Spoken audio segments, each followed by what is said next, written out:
आदरणीय मेरे प्रिय दोस्तों और भक्तों, क्या आप जानते हैं कि प्रभु राम ने अगस्त मुनि से मिलने की इच्छा क्यों जताई? दोस्तों, आइए, यह वृतांत बहुत ही सुंदर, मनोहारी और आकर्षक होने वाला है।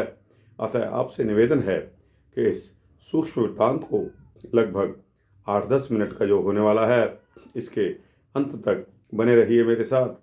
आपका भी परोपकार होगा।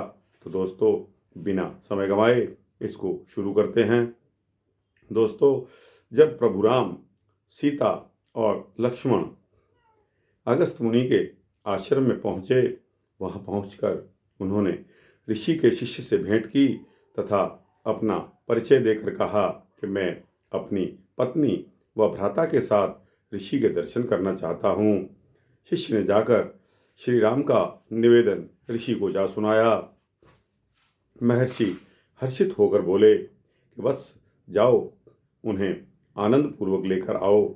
आज शुभ दिन है, जो इतने काल के पश्चात वन में रहते हुए भी इस आश्रम में पधारे हैं।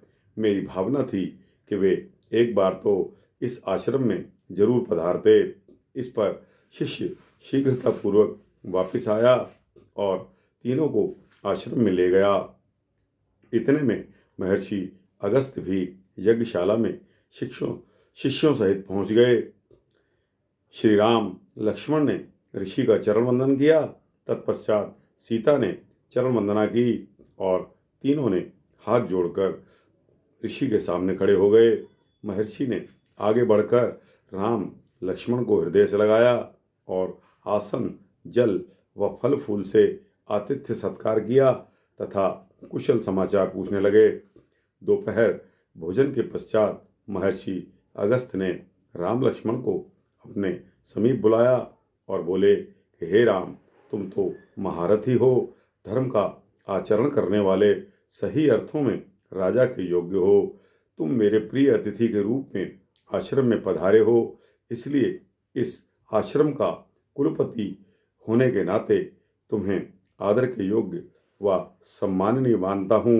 उन्होंने पुनः फूलों से उनका स्वागत किया और बोले कि हे पुरुष श्रेष्ठ, मेरे पास यह दिव्य धनुष है। यह आदि विश्वकर्मा द्वारा निर्मित विष्णु द्वारा प्रदत्त है। इसके साथ इससे संचालित किए जाने वाले अमोघ बाण भी हैं, जो ब्रह्मा जी द्वारा प्रदत्त हैं। इसके साथ ही इंद्र के द्वारा दिए गए 2 तरकश हैं।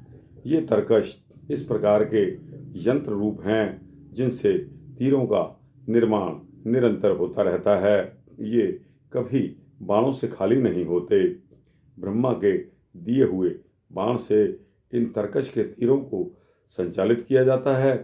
न तो तीर ही समाप्त होते हैं और न ही क्षतिग्रस्त होते हैं तथा धनुष भी अक्षय बना रहता है। इस पूर्ण यंत्र को, जिसे धनुष रूप में जाना जाता है, मैं तुम्हें समर्पित करता हूँ। इसके साथ ही मेरे पास यह 80 नामक खड्ग है। इसका वार उसी प्रकार होता है जैसे कि इंद्र के वज्र का प्रहार। ये सब भेंट तुम्हें जीवन के किसी भी आपातकाल में प्रयोग करने हेतु तुम्हें अर्पित कर रहा हूँ। यह मेरी आतिथ्य भेंट है। इन सभी के साथ महर्षि अगस्त पर जितने भी श्रेष्ठतम आयुध थे, यानी कि हथियार थे, वे उन्होंने लक्ष्मण जी को भेंट के रूप में दे दिए। इसके पश्चात उन्होंने राम को भाई व पत्नी सहित आश्रम में आने के लिए धन्यवाद दिया तथा कुछ दिन आश्रम का आतिथ्य स्वीकारने के लिए अनुरोध किया। राम लक्ष्मण कुछ दिन आश्रम में रहे तथा महर्षि द्वारा प्रदत्त यंत्रों और हथियारों के संचालन प्रक्रिया को जानकर उसमें महारत और प्रवीणता हासिल की। दोस्तों, अभी आश्रम में निवास करते कुछ ही समय बीता था। एक शाम राम महर्षि के पास गए और बोले कि हे ऋषिवर, आपकी हम लोगों पर बहुत अनुकंपा रही है। आपके यहाँ ठहरने के आग्रह को भी मैं स्वीकार नहीं कर सकता, परंतु मैं चाहता हूँ कि मुझे आप एक ऐसा स्थान बता दें जहाँ अच्छा वनखंड हो, जल भी पर्याप्त सुविधा में हो और वहाँ आश्रम बनाकर मैं शेष वनवास के दिनों को आनंदपूर्वक व्यतीत कर सकूं। राम के वचन सुनकर कुछ काल तक ऋषि विचार करते रहे और फिर कहने लगे कि हे राम, यहाँ से कुछ योजन दूर पंचवटी नाम से विख्यात एक सुंदर स्थान है। वहाँ जल, फल, कंद की अत्यंत सुविधा है। वहाँ जाकर अब अपना आश्रम बनाइए तथा पत्नी व भाई सहित पिता की आज्ञा अनुसार शेष दिन सुख सुविधा पूर्वक व्यतीत करिए।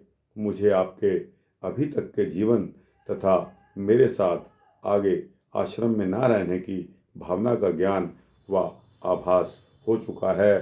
तुम्हारे मन में ऋषियों की प्रेरणा से उनकी रक्षा का जो संकल्प है वह स्तुत्य व वंदनीय है। मुझे आभासित होता है वह संकल्प अन्यत्र रहने से ही पूर्ण होने की संभावना है, क्योंकि यहाँ राक्षसों का आवागमन नहीं होता है। आप सदाचारी और ऋषियों की सुरक्षा में पूर्ण रूप से समर्थ हैं। इसके साथ ही पिछले 12-13 साल में अपने विभिन्न आश्रमों में जाकर जो ब्राह्मणों को कर्तव्यवाद का मंत्र दिया है, वन में विभिन्न वर्गों को संगठित एवं प्रशिक्षित किया है, वह भी एक आंदोलन के रूप में वृहद रूप ले चुका है। हे वीर, ये जो सामने महुआ का विशाल वन दिखाई दे रहा है, इसके उत्तर से होकर आप लोग जाइए।